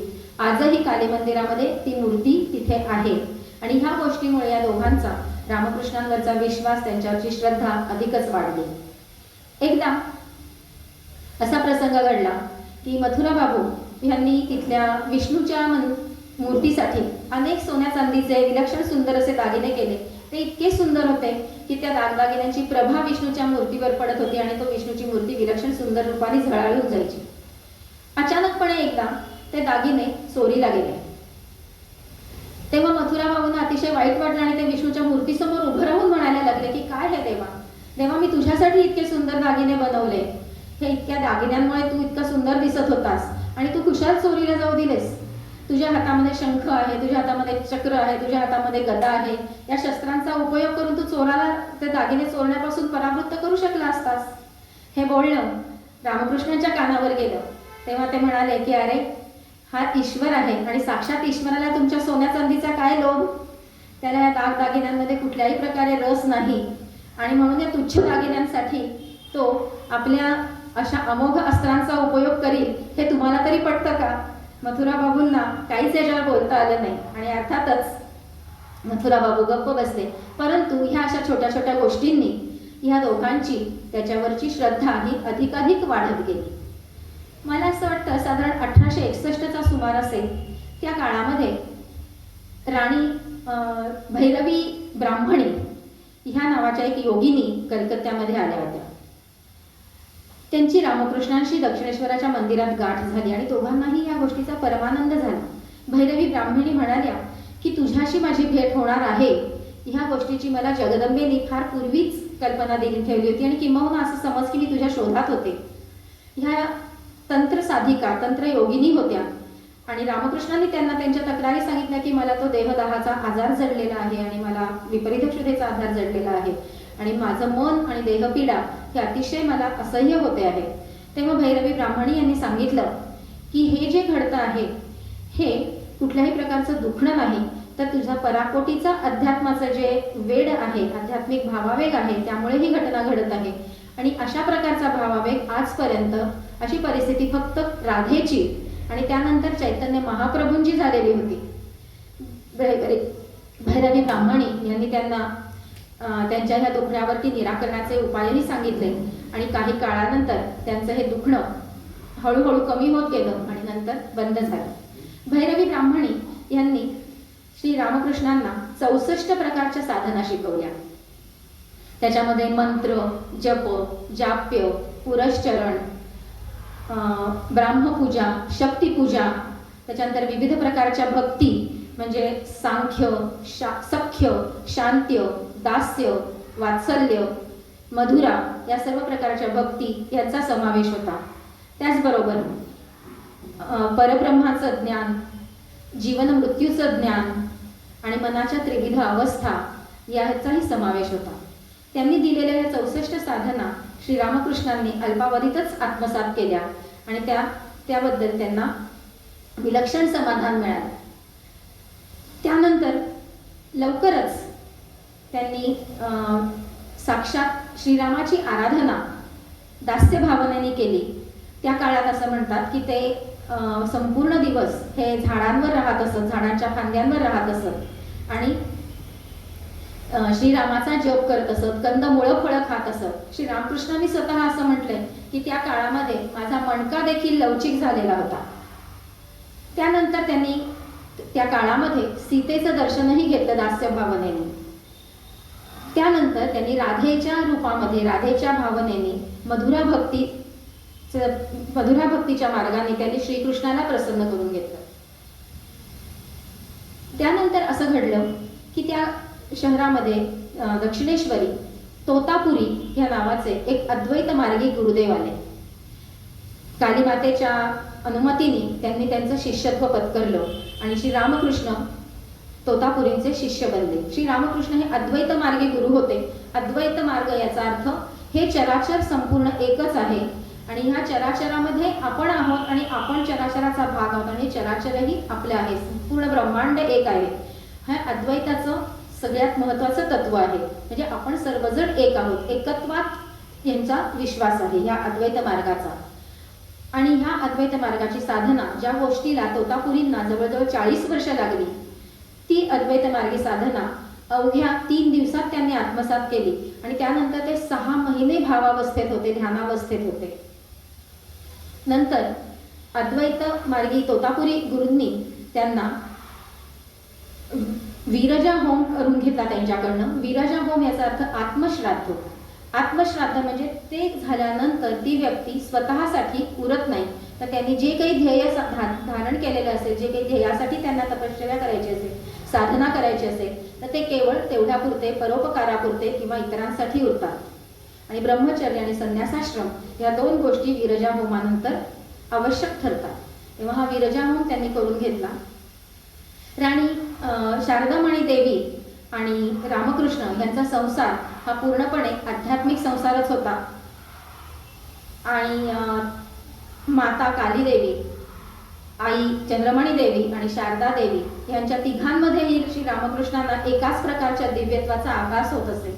त्यांनी आपल्या पत्नीला असंही सांगितलेलं होतं की ज्याप्रमाणे चांदोबा सर्वांचा मामा आहे, त्याचप्रमाणे ईश्वरही सर्वांचा आहे. त्यामुळे तू ईश्वराची प्रार्थना कर, ईश्वर तुलाही जवळ करेल. आणि त्यांनी त्यांची षोडशी पूजा केली होती. आणि असं म्हणतात की षोडशी पूजेनंतर शारदामणी देवींनाही तशाच विलक्षण असा समाधी सुखाचा अनुभव मिळाला. आणि त्यांचा आध्यात्मिक अधिकारही शारदा देवींचा अतिशय मोठा होता. रामकृष्णांचं शिक्षण एकीकडे चालू होतं. रामकृष्णांनी त्यानंतर गोविंद नावाच्या एका सुफी संताकडून मुस्लिम धर्माची दीक्षा घेतली. आणि त्यांनी संपूर्ण काळ, ते जे काळ होता त्या काळामध्ये ते केवळ अल्लाचं स्तवन करत असत, केवळ अल्लाचं भजन करत असत, अल्लाची पूजा करत असत. ते असं म्हणतात की त्या काळामध्ये माझ्या मनात हिंदू देवदेवतांचा विचारही येत नसे किंवा मी हिंदू पद्धतीने विचार करणंही सोडून दिलेलं होतं. पूर्ण वेळ अल्लाचं भजन करत असत. ते 5 वेळा नमाज पढत होते. आणि त्यानंतर हा साधारणपणे 3 दिवसांचा काळ होता. या 3 दिवसांमध्ये त्यांना प्रत्यक्ष अल्लाने दर्शन दिलं. एक पांढरा शुभ्र वस्त्र घातलेला, एक पांढरी शुभ्र दाढी असलेला, एक अत्यंत दिव्य देहधारी पुरुष त्यांच्या समोर आला आणि तो त्यांच्या शरीरात मिसळून गेला, असं श्री रामकृष्णांनी म्हटलेलं आहे. त्यानंतर त्यांच्या एका शिष्याकडून, शंभूचरणी मल्लिक ह्या शिष्याकडून त्यांनी बायबल वाचून घेतलं. त्यांनी बायबलचा अभ्यास सुरू केला. त्या काळामध्ये ते संपूर्ण येशूमय होऊन गेलेले होते. त्यांच्या समोर एक मॅडोना आणि येशू, बाल येशू असं जे चित्र होतं ते त्यांच्यासाठी पूर्णपणे जीवित झालं होतं. योग्य काळी त्यांना येशूनीही त्यांना दर्शन दिलं आणि येशू देखील त्यांच्या शरीरात मिसळून गेला, असं त्यांनी म्हटलेलं आहे. तेवढ्यावरच थांबले नाहीत स्वामी रामकृष्ण. त्यांनी जैन धर्म, शीख धर्म या प्रत्येक धर्माची त्यांनी पूर्णपणे तत्वज्ञानाचा संपूर्ण थरोली, संपूर्ण डीपली, अतिशय सखोल असा त्यांनी प्रत्येक धर्माचा अभ्यास केला. गौतम बुद्धाचा देखील त्यांनी, गौतम बुद्धाच्या तत्वज्ञानाचा त्यांनी अभ्यास केला. आणि त्यांना असं जाणवलं की वेद आणि उपनिषद याच्यामधूनच गौतम बुद्धांचं तत्वज्ञान निर्माण झालेलं आहे. आणि ह्या सर्व अभ्यासांमधून त्यांना असं लक्षात आलं की प्रत्येक धर्माचं तत्वज्ञान हे सारखंच आहे. आणि आपण असं म्हणू शकतो की प्रत्येक धर्म म्हणजे ईश्वराकडे जाण्याचे वेगवेगळे मार्ग आहेत. त्यांनी असं मत मांडलं की यतो मत ततो पथ. याचा अर्थ ज्या पद्धतीने तुम्ही धर्माचं पालन करता, जो मार्ग तुम्ही स्वीकारता, त्या मार्गाने तुम्ही जाता, परंतु अखेरीस त्याच ईश्वराकडे जाता. त्या ईश्वराला कुणी गॉड म्हणतं, कुणी अल्लाह म्हणतं, कुणी राम म्हणतं, कुणी कृष्ण म्हणतं, परंतु तो ईश्वर एकच आहे. जसं आपण कुणी पाणी म्हणतो, कुणी पाणी म्हणतं, कुणी वॉटर म्हणतं, तर कुणी जल म्हणतं, कुणी नीरू म्हणतं, परंतु पाणी एकच आहे. त्या पाण्याचा गुणधर्म बदलत नाही. तसंच ईश्वर हा एकच आहे. ज्याप्रमाणे विविध प्रकारच्या डोंगरावरती उगम पावलेल्या नद्या ह्या एकाच सागराला मिळतात, त्याचप्रमाणे ह्या वेगवेगळ्या प्रकारच्या मार्गांमधून पुढे जाणारे जे लोक आहेत, ते प्रार्थना करणारे लोक आहेत, ते अखेरीस एकाच ईश्वराकडे जाऊन पोहोचतात. असं जे तत्वज्ञान त्यांनी मांडलं, ते तत्वज्ञान पूर्णपणे त्या स्वतःच्या अनुभवांमधून आणि तर्काधिष्ठित विचारसरणीवर आधारलेलं होतं. श्री रामकृष्णांचा शिष्य परिवार खूप मोठा होता. त्या काळामध्ये कलकत्त्यामध्ये किंवा बंगालमध्ये ब्राह्मो समाज ही एक खूप मोठी चळवळ चालू होती. ती एक सर्वधर्म समावेशक चळवळ होती असं म्हणायला हरकत नाही. जवळजवळ सर्व प्रकारचे मोठे मोठे नेते त्या चळवळीचे म्हणजे ब्राह्मो समाजाचे सदस्य होते. ब्राह्मो समाजामधले अनेक सदस्य हे श्री रामकृष्णांचे भक्त होते, त्यांचे अनुयायी होते. ही अतिशय तुम्हाला आश्चर्यकारक वाटणारी गोष्ट असेल. केशवचंद्र सेन हे ब्राह्मो समाजाचे जे नेते होते, त्यांनी स्वतः रामकृष्णांवरती अनेक लेख लिहिले आणि त्यांचं त्यामुळे नाव सर्वतोमुखी झालं. सर्वदूर रामकृष्णांचं नाव पसरलं. श्री रामकृष्णांचं जे तत्वज्ञान होतं ते तर्काधिष्ठित होतं आणि सर्व धर्मांना समान मानणारं होतं. हे तर्काधिष्ठित तत्वज्ञान हे ब्राह्मण समाजाच्या लोकांना मान्य होतं आणि म्हणूनच रामकृष्णांचा प्रभाव त्यांच्यावर होता. श्री रामकृष्ण मात्र असं म्हणत असत की या ब्राह्मण समाजाच्या लोकांवरती पाश्चात्य विचारसरणीचा आणि पाश्चात्य भाषेचा हा जास्त प्रभाव आहे. त्यांनी हे सोडून जर ईश्वर साधना केली तर त्यांना खरा मार्ग सापडू शकेल. एकदा रामकृष्ण केशवचंद्र सेनांकडे त्यांच्या प्रार्थना मंदिरात आले होते. तेव्हा सुरुवातीला ईश्वराच्या अस्तित्वाविषयी या लोकांनी काही चर्चा केली आणि त्यानंतर ते सर्वजण ध्यानाला बसले. रामकृष्ण त्यांचं सगळं जे काय कार्यक्रम चालला होता तो शांतपणे एका बाजूला बसून बघत होते. गंमत म्हणजे या लोकांचं ध्यान अवघ्या 2 किंवा 3 मिनिटात आटोपलं आणि नंतर येऊन त्यांनी विचारलं की गुरुदेव तुम्हाला आमचा हा कार्यक्रम कसा वाटला. तेव्हा श्री रामकृष्ण म्हणाले की बाळांनो, तुमचा हा कार्यक्रम पाहून मला कशाची आठवण आली सांगू. मला असं लक्षात आलं की आमच्या दक्षिणेश्वराला तिथे पायऱ्यांवरती झाडांवरती तिथे अनेक वानर बसलेले असतात. सकाळी उठले की ते तिथे वानर येऊन बसतात आणि बघतात तर लोकांना असं वाटतं की अरे वा किती शांत बसलेले हे खरोखरीच अतिशय शहाणे आहेत. परंतु त्यावेळी ते खरे शांत बसलेले असतात का तर नाही. त्यांच्या मनामध्ये वेगवेगळे विचार चालू असतात. कोणाच्या बंगल्यामध्ये किंवा कोणाच्या घरामध्ये कुठली झाडं आहेत आणि कुठल्या झाडांना कुठली फळं लागलेली आहेत, कुठल्या बागेमध्ये चिंचांना चिंचा लागलेल्या आहेत आणि कुठल्या वेलीला काकड्या किंवा भोपळे लागलेले आहेत, असा ते विचार करत असतात आणि काही क्षणातच त्यांची ही शांती नाहीशी होते आणि पटापट उड्या मारून ते निघून जातात. मला तुमचं ध्यान असं वाटलं, कारण तुम्ही बसलेले स्वस्थ होता परंतु तुमचं मन ते मात्र त्या जागी नव्हतं. ते वेगवेगळे विचार करत होतं. आणि ध्यान ही परिस्थिती अशी नाही आहे की ध्यान करताना तुमचं मन तुमचं चित्त स्थिर पाहिजे. तुम्हाला जर ईश्वराकडे जायचं असेल तर तुमचं चित्त आणि तुमचं ध्यान हे स्थिर पाहिजे. ईश्वराचं ध्यान कसं करायला पाहिजे, त्यासाठी तुम्ही शांत डोळे मिटून तुमचं मन शांत करण्याचा प्रयत्न करायला पाहिजे. सुरुवातीला ते जमणार नाही. सुरुवातीला ती गोष्ट अतिशय अवघड वाटेल. तुम्ही डोळे मिटल्यानंतर सुरुवातीच्या काळामध्ये तुमच्या डोळ्यासमोर कदाचित फक्त त्या तुमच्या आराध्य व्यक्तीचा पाय, हात, डोळे, कान, मुख असा एखादाच अवयव येईल आणि तो देखील काही क्षणांसाठी. परंतु जसा जसा तुमचा ध्यानाचा अभ्यास वाढत जाईल, जसा जसा तुमचं ध्यान वाढत जाईल, तुमचं मनाचं मन केंद्रित होणं वाढत जाईल, तसं तसं तुमच्या डोळ्यासमोर उभी राहणारी पूर्ण मूर्ती उभी राहील, सगुण साकार अशी मूर्ती उभी राहील. नंतर तुम्हाला जाणवायला लागेल की ही मूर्ती जीवित आहे, ती तुमच्याबरोबर बोलते आहे, तुमच्याशी संवाद करते आहे, तुमची इच्छा काय आहे ती तिला समजते आहे आणि ती तुम्हाला काही सूचना पण करू शकेल, आज्ञा देऊ शकेल. नंतर तुम्ही ध्यानाच्या अजून पुढच्या अवस्थेत गेला की तुम्हाला असं लक्षात येईल की ही डोळे उघडले किंवा बंद केले, कुठल्याही स्थितीत ही देवी तुमच्या बरोबर आहे. तुम्हाला तिचं सगुण रूप हे कायम दिसत राहील. आणि नंतर एका क्षणी अशी वेळ येईल की देवीच्या बरोबर असताना तुमचं बाह्य गुण जे असतील किंवा बाह्य ज्ञान हे तुमचं लोप पावेल आणि ही देवीच जणू काही तुम्हाला हात धरून तिच्या निर्गुण निराकार रूपाचं दर्शन घेऊन देईल. आणि ह्याला म्हणतात निर्विकल्प समाधी. आणि हे खरं ध्यान आहे आणि या ध्यानासाठी तुम्ही प्रयत्न केला पाहिजे. श्री रामकृष्णांनी स्वतः खूप अभ्यास केला होता किंवा खूप त्यांचं शिक्षण झालं होतं असा भाग नाहीये. परंतु त्यांचं जे काही ज्ञान होतं ते ज्ञान मात्र स्व अनुभवावर आधारित होतं. त्यांनी मोठमोठी भाषणही कधी दिली नाही.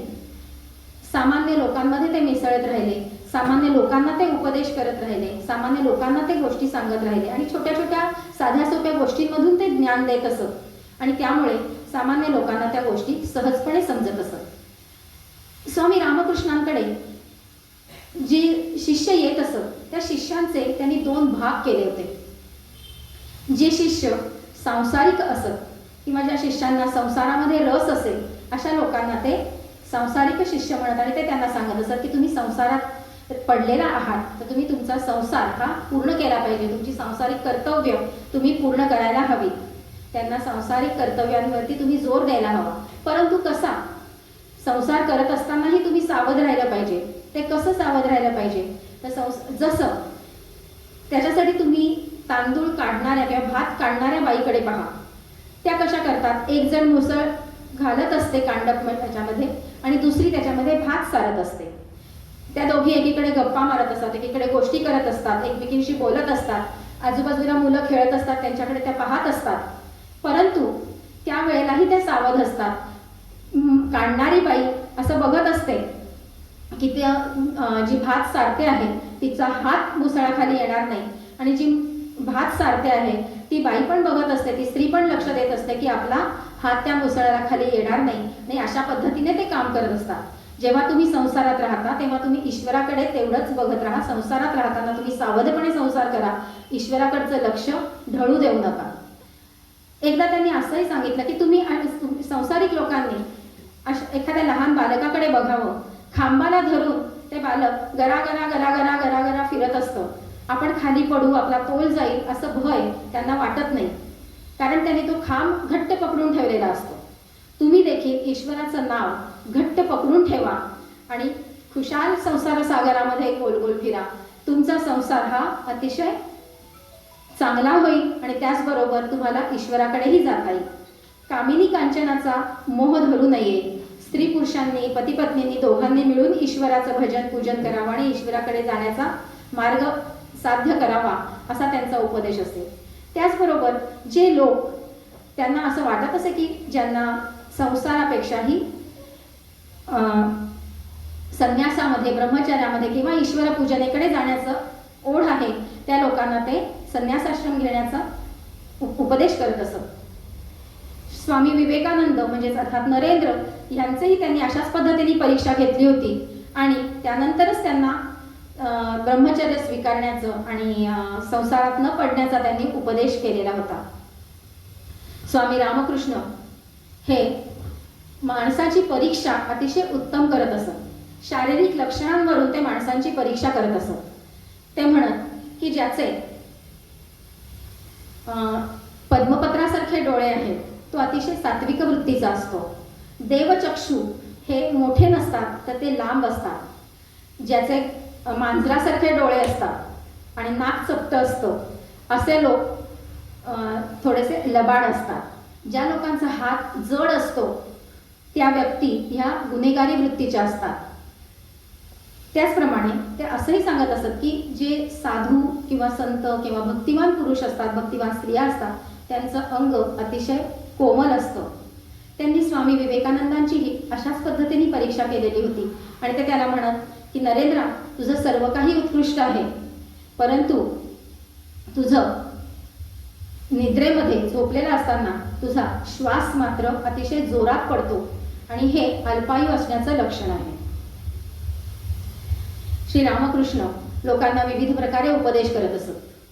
ते म्हणत की ज्याच्यावरती आपण उपदेश करतो तो उपदेश जसा डोंगरावरती जर पाणी पडलं, एखाद्या उंच भागावर पाणी जर पडलं ते जसं निष्ठून जातं, त्याच पद्धतीने जर उपदेश जर अहंकारी आणि गर्विष्ठ माणसाला केला तर तो त्याच्या मनात क्षणभरही राहत नाही.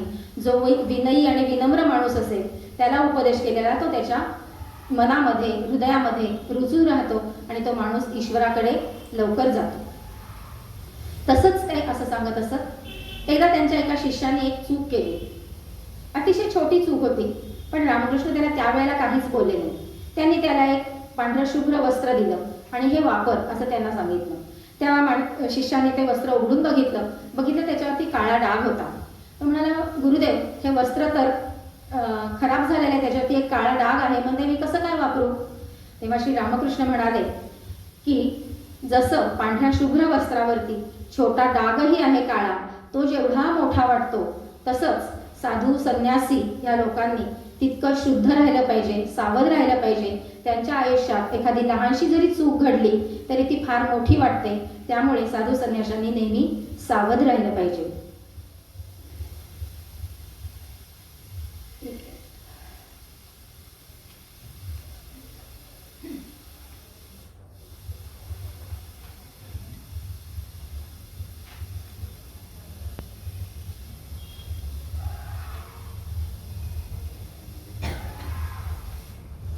स्वामी रामकृष्णांचे जे उपदेश आहे तो महेंद्रनाथ गुप्त यांनी संकलित करून ठेवलेला आहे.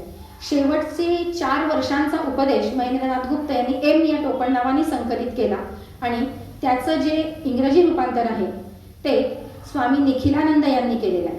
स्वामी रामकृष्णांचा उपदेश आपण बघितला तसा अगदी छोट्या छोट्या गोष्टींमधनं, साध्या साध्या गोष्टींमधनं ते हा उपदेश करत असत आणि शिष्यांना ते सांगत असतं. एकदा एका शिष्याने त्यांना विचारलं की सोहम भाव म्हणजे काय. तेव्हा स्वामी रामकृष्णांनी त्याला एक छानशी गोष्ट सांगितली. स्वामी रामकृष्ण म्हणाले की एकदा एक नोकर एका मालकाकडे एक नोकर काम करत होता आणि तो अतिशय जुना असल्यामुळे त्यांची मालकाची त्याच्यावर खूप मर्जी होती. घरातले लोकही त्याला तसंच आदरानेच मान्यता देत असत, आदरानेच त्याच्याशी वागत असत. परंतु एक दिवस त्या नोकराने अतिशय उत्तम असं कार्य केलं आणि अर्थातच तो मालक त्याच्यावर खूपच खुश झाला. मालकाने त्याला आपल्या जवळ बसवून घेतलं, आपल्या जवळ बोलवलं, जवळ बसवून घेतलं, घरातल्या सगळ्या लोकांना बोलवलं आणि त्यांना सांगितलं की आजपासून हा म्हणजेच मी आणि मी म्हणजेच हा.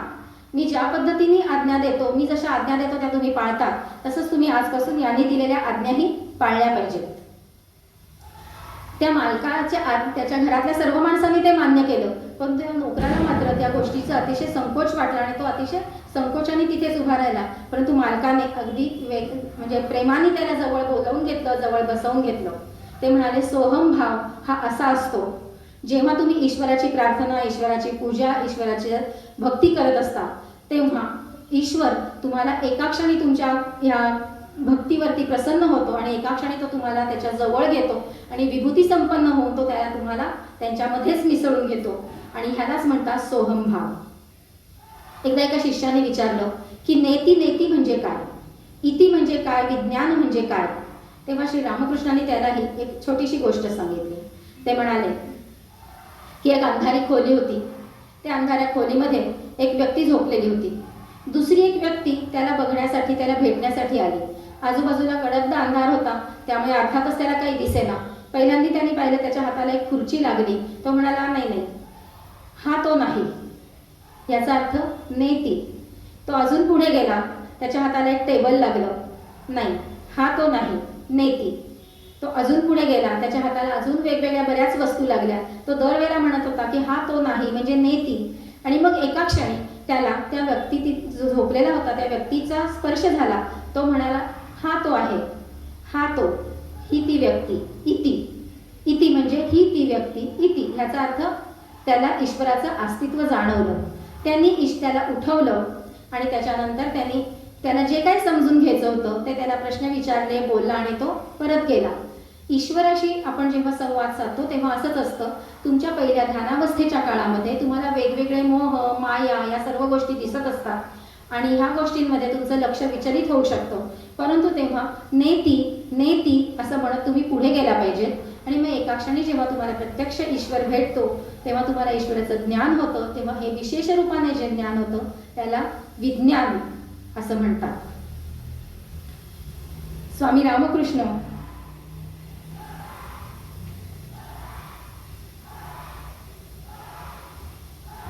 स्वामी रामकृष्णांचा ह्या विलक्षण असं ब्रह्मांडाशी ते जेव्हा भावावेगात असत तेव्हा त्यांचं ब्रह्मांडाशी एकरूपत्व होत असे. ते इतके एकरूप होऊन जात असत की त्यांना आपल्यात आणि ब्रह्मांडामध्ये संपूर्ण आजूबाजूच्या कुठल्याही वस्तूमध्ये काहीही फरक नाही हे जाणवत असे. एकदा दक्षिणेश्वराच्या मंदिरामध्ये जो खूप मोठा प्रिमायसेस आहे, खूप मोठी बाग आहे किंवा खूप मोठी जागा आहे ती, तर त्या आवारामध्ये एका ठिकाणी गवताचा एक पट्टा असा झालेला. आता पावसाळ्याचे दिवस होते, अतिशय सुंदर हिरवगार गवत तिथे उगवलेलं होतं आणि तो विलक्षण सुंदर होता. ते खिडकीमधून त्या गवताकडे बघत होते आणि ते पाहता पाहता त्याच्याशी एकरूप झाले, इतके तद्रूप झाले आणि त्या क्षणी त्या गवतावरून एक माणूस चालत गेला. ते त्या गवताच्या पट्ट्याशी इतके तद्रूप, इतके एकरूप झालेले होते की रामकृष्ण म्हणाले की त्या क्षणी मला अशी जाणीव झाली की ती व्यक्ती माझ्या छातीवरून चाललेली आहे आणि त्यांचं संपूर्ण शरीर त्यांनी लालबुंद होऊन गेलं. एकदा कालीघाटाजवळ ते दक्षिणेश्वराच्या मंदिराच्या पायऱ्यांवर उभे होते आणि कालीघाटापाशी 2 नावा आल्या. त्यातल्या एका नावेमध्ये 2 कोळी एकमेकांशी भांडत होते. पाहता पाहता त्यांचे जे भांडण होतं ते हातघाईवर आलं. त्यांनी जवळच्या काठ्या उचलल्या आणि ते एकमेकांशी मारामारी करू लागले. श्री रामकृष्ण तो प्रसंग पाहत होते. ते त्या प्रसंगात इतके एकरूप झाले होते की त्यांची मारामारी सुरू झाली तेव्हा ते अतिशय जोरात किंचाळले. मंदिरामधले सगळे लोक बाहेर धावत आले. त्यांनी पाहिले तर रामकृष्णांच्या पाठीवरती वळ उमटलेले होते. तेव्हा त्यांचा भाचा त्यांच्या सेवेसाठी तिथे राहत असे. तो अतिशय संतापाने त्यांनी विचारलं की कुणाची हिंमत झाली तुम्हाला अशा प्रकारचा त्रास द्यायची, कोणी तुमच्या अंगावर वार केले.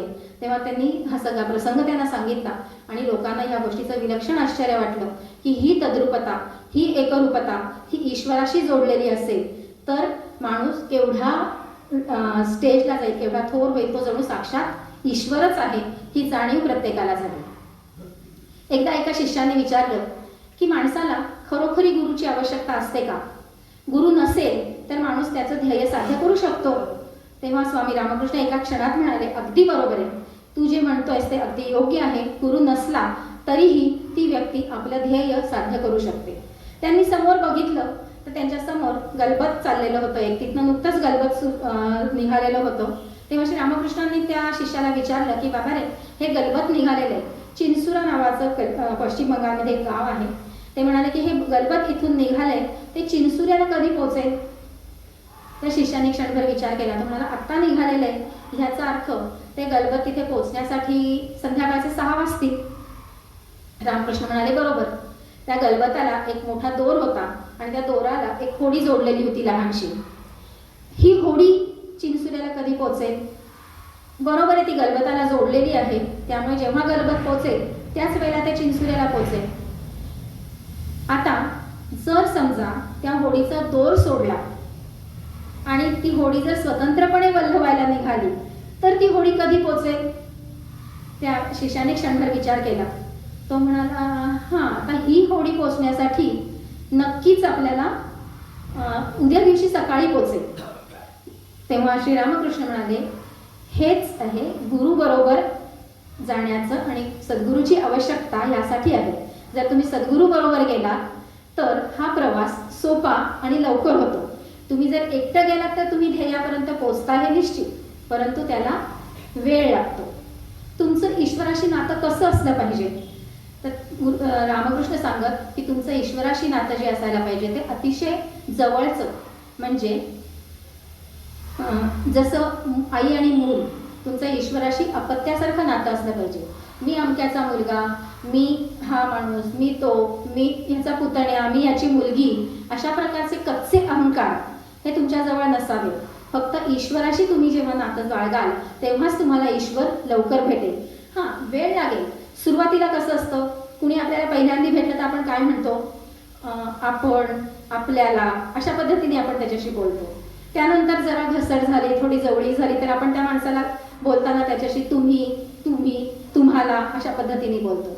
आणि जेव्हा अगदी जवळीक निर्माण होईल, तो आपला अगदी जीवलग होईल, तेव्हा आपण त्याला तू, अरे, का रे अशा पद्धतीने त्याच्याशी बोलतो. ईश्वराशी तुमचं नातं असंच पाहिजे. ते हळूहळू अतिशय जवळचं होत जाईल.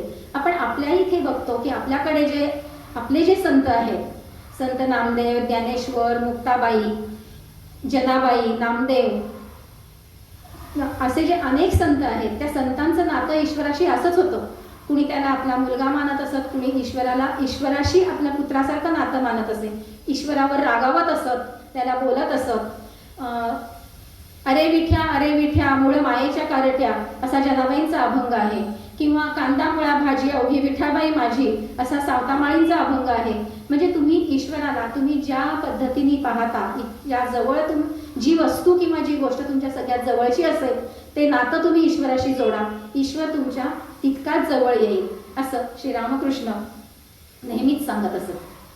श्री रामकृष्णांचा काही त्यांचे चमत्कारही आहेत, त्यांच्या शिष्यांनी ते लिहून ठेवलेले आहेत. असं म्हणतात, असा त्यांचा एक अभेदानंद नावाचे शिष्य होते, त्यांनी ही गोष्ट लिहून ठेवलेली आहे. ते म्हणाले की श्री रामकृष्णांची तब्येत बरी नव्हती, प्रकृती थोडीशी बिघडलेली होती, म्हणून गोपालेमा, त्याच्यानंतर लाटू महाराज आणि अभेदानंद स्वतः त्यांच्याबरोबर रामकृष्णांना घेऊन कलकत्त्याला गेले. कलकत्त्याला डॉक्टरांकडे भेटल्यानंतर बराच उशीर झाला, जेवणाची वेळ टळून गेली होती. त्यामुळे असं सगळ्यांनाच खूप भूक लागली होती, परंतु नावेची वेळ ठरलेली असल्यामुळे सगळेजण नावेमध्ये बसले. गोपाले माझ्यावर थोडेसे पैसे होते, त्यांनी अभेदानंदांना स्वामी अभेदानंदांना सांगितलं की तू हे पैसे घे आणि काहीतरी खायला घेऊन ये. अभेदानंद गावात गेले, त्यांनी पटकन काहीतरी खायला घेऊन आले. छोटासा मिठाईचा पुडा, पैसे थोडेच होते त्यामुळे छोटासा मिठाईचा पुडा आला. त्यांनी तो रामकृष्णांच्या हातात दिला आणि त्यांना असं वाटलं की आता ते सगळ्यांना वाटतील, पण तू गंमत म्हणजे रामकृष्ण तो स्वतः एकट्यानेच खाऊन घेतला. त्यांना माहित होतं की आपले 3ही शिष्य भुकेले आहेत, परंतु त्यांनी तो स्वतः खाल्ला. पण खरं आश्चर्य त्याच्या पुढचं असं आहे की तो पुडा त्यांनी खाल्ल्यानंतर ह्या 3ही भक्तांना आपलं पोट पूर्ण भरलेलं आहे अशी जाणीव झाली. अभेदानंद म्हणतात की आम्ही महाभारतामधली ही गोष्ट ऐकलेली होती की पांडवांचं सत्वहरण करण्यासाठी दुर्वास मुनी आणि त्यांचे 1000 शिष्य पांडव वनवासात असताना तिकडे गेलेले होते. तेव्हा श्रीकृष्ण धावत धावत तिथे पोहोचला आणि त्यांनी द्रौपदीकडे काहीतरी मागितलं आणि तिने त्याला तिच्या भांड्याला लागलेले लहानसं मेथीचं पान खाल्लं आणि ते पान खाल्ल्यानंतर त्यांनी ढेकर दिला आणि इकडे संपूर्ण सगळ्या त्या 1000 शिष्यांचं आणि दुर्वासांचं पोट भरलं आणि ते गुपचूप पांडवांकडे न येता ते निघून गेले. आणि हा जो प्रसंग आहे हा अद्भुत प्रसंग ह्या लोकांनी श्री रामकृष्णांच्या रूपाने स्वतः अनुभवलेला होता. श्री रामकृष्ण असं म्हणत असत की जो राम होऊन गेला, जो कृष्ण होऊन गेला, तोच आता मी रामकृष्ण झालेलो आहे. श्री रामकृष्णांचं नाव घेतल्यानंतर आपल्याला विवेकानंदांना विसरणं कधीच शक्य नाही, कारण विवेकानंदांचे हे सगळ्यात विवेकानंद हेच त्यांचे पट्टशिष्य होते, परमशिष्य होते. विवेकानंदांनी देखील श्री रामकृष्णांच्या काही प्रसंगांचं वर्णन असं केलेलं आहे. ते म्हणतात की माझी पहिली भेट जी झाली त्याचं वर्णन विवेकानंदांनी केलेलं आहे.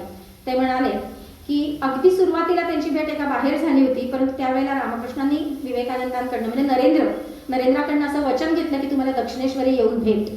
आणि दक्षिणेश्वरी गेल्यानंतर काही घरातली कामं, कॉलेज हे सगळं करत करत त्यांना वेळ लागला आणि ज्या दिवशी ते रामकृष्णाला भेटायला दक्षिणेश्वरी गेले त्या दिवशी स्वामी रामकृष्णांनी अतिशय आनंद झाला. त्यांनी त्यांना जवळ बसवून घेतलं, त्यांच्या पलंगडीवर बसवलं, त्यांच्याशी काही गोष्टी करता करता रामकृष्ण भावावेगात गेले, भावावेशात गेले आणि त्यांनी त्यांचा पाय श्री विवेकानंदांच्या म्हणजे नरेंद्राच्या अंगाला लावला. विवेकानंद म्हणाले की त्या क्षणी संपूर्ण खोली, त्या खोलीतल्या वस्तू गरगरा गरागरा गरागरा फिरत आहेत असं मला जाणवलं आणि त्या एका वरती शून्यामध्ये सगळ्या मिसळून जात आहेत आणि त्या खोलीबरोबर मी देखील गरागरा फिरू लागलो आणि आता मीही त्या शून्यात जाणार अशी जेव्हा मला जाणीव झाली तेव्हा मी जोराने ओरडलो की हे काय करता आहात, मला माझे आईबाप आहेत अजून. तेव्हा श्री रामकृष्णांनी त्याला पुन्हा किंचित स्पर्श केला आणि त्या क्षणी हे सर्व काही थांबलं. श्री विवेकानंद किंवा नरेंद्र असं म्हणतात की ही गोष्ट मी माझ्या मनावरती माझा पूर्ण ताबा होता. म्हणजे कोणी जर हिप्नॉटिझम केलं तर त्याच्यावर माझा क्षणभरही विश्वास नव्हता, कारण दुर्बल मनाच्या लोकांना हिप्नॉटिझम होतं त्यांच्यावरती असा माझा विश्वास होता. परंतु यांनी माझ्यावर हिप्नॉटिझमही केलं नाही, कारण माझं मन तेवढं सबल आहे. तेव्हा एखाद्या व्यक्तीला त्याच्या मनाविरुद्ध केवळ स्पर्शाने हे ज्ञान देणं किंवा हा अनुभव देणं म्हणजे हा माणूस नक्की कोण आहे याबद्दल श्री विवेकानंदांच्या मनात विलक्षण उत्सुकता जागृत झाली आणि नरेंद्र तिथे पुन्हा पुन्हा जाऊ लागले. एका भेटीमध्ये त्यांनी सांगितलंय की मी असाच त्यांच्याशी बोलत असताना त्यांनी पुन्हा एकदा मला स्पर्श केला आणि पुढचं मला काही आठवत नाही. परंतु रामकृष्ण सांगतात की त्यावेळेला त्याचं बाह्य जगाचं ज्ञान लोप पावलेलं होतं आणि मी त्यांना जे प्रश्न विचारले त्याची त्यांनी उत्तरं दिली. त्या प्रश्नांमध्ये तो कुठून आला, कशासाठी आला, ह्या भूतलावर तो किती काळ राहणार आहे याविषयी मी त्याला प्रश्न विचारले आणि त्यांनी जे उत्तरं दिली त्यावरून मी सर्व आडाखे जुळवले आणि मला ही गोष्ट लक्षात आली की जे मी आडाखे जुळवले होते ते बरोबर आहेत आणि ज्या क्षणी त्याचं कार्य पूर्ण होईल आणि ज्या क्षणी आपण कोण आहोत याचं ज्ञान त्याला होईल त्या क्षणी तो ह्या देहाचा त्याग करील हे रामकृष्णांनी सर्वांना सांगून ठेवलेलं होतं. श्री रामकृष्ण आपल्या शिष्यांची परीक्षाही घेत असत. त्यांनी नरेंद्राला एकदा असं विचारलं की माझ्याकडे अणिमादी सिद्धी आहे, अष्टसिद्धी आहे, त्या मी तुला दिल्या तर त्या द्यावी अशी मला इच्छा आहे. त्यावर नरेंद्र म्हणाला की नको, मला त्यांचा काही उपयोग आहे का, ईश्वर दर्शनासाठी मला त्याचा काही उपयोग होईल का. तेव्हा रामकृष्ण म्हणाले नाही, त्याचा तुला आत्ता उपयोग होणार नाही, परंतु भविष्य काळात तू जे काही कार्य करणार आहेस त्याच्यासाठी तुला कदाचित त्याचा उपयोग होईल. त्यावर नरेंद्र म्हणाला की मग मला त्यांची गरज नाही, मला या सिद्धीमध्ये गुरफटून जायचं नाही, मला प्रत्यक्ष ईश्वर दर्शन होऊ दे. देवाचं दर्शन झाल्यानंतर जर देवाला गरज वाटली तर तोच मला हे ज्ञान देईल. नरेंद्राकडून हे उत्तर ऐकून त्यांना अतिशय समाधान वाटलं. रामकृष्णांनी प्रत्येक शिष्याविषयी त्यांचं एक नातं ठरलेलं होतं आणि त्याप्रमाणे ते त्या शिष्याला ट्रीट करत असत. नरनारायणाचा अवतार आहे असं ते नरेंद्राला समजत असत, त्यामुळे ते त्याच्याकडून कुठलीच प्रकारची सेवा करत नसत. राखाल नावाचा त्यांचा एक शिष्य होता. तो शिष्य त्यांना त्यांच्या मुलासारखा वाटत असे आणि ते त्याला मुलासारखे लाड करत असत. तर गिरीशचंद्र नावाचा त्यांचा एक शिष्य होता. त्यांनी एकदा भावावेशात असताना त्यांनी भैरवाच्या रूपात पाहिलेलं होतं, त्यामुळे ते त्याला भैरवाचा रूप समजून भैरव म्हणूनच हाका मारित असत. श्री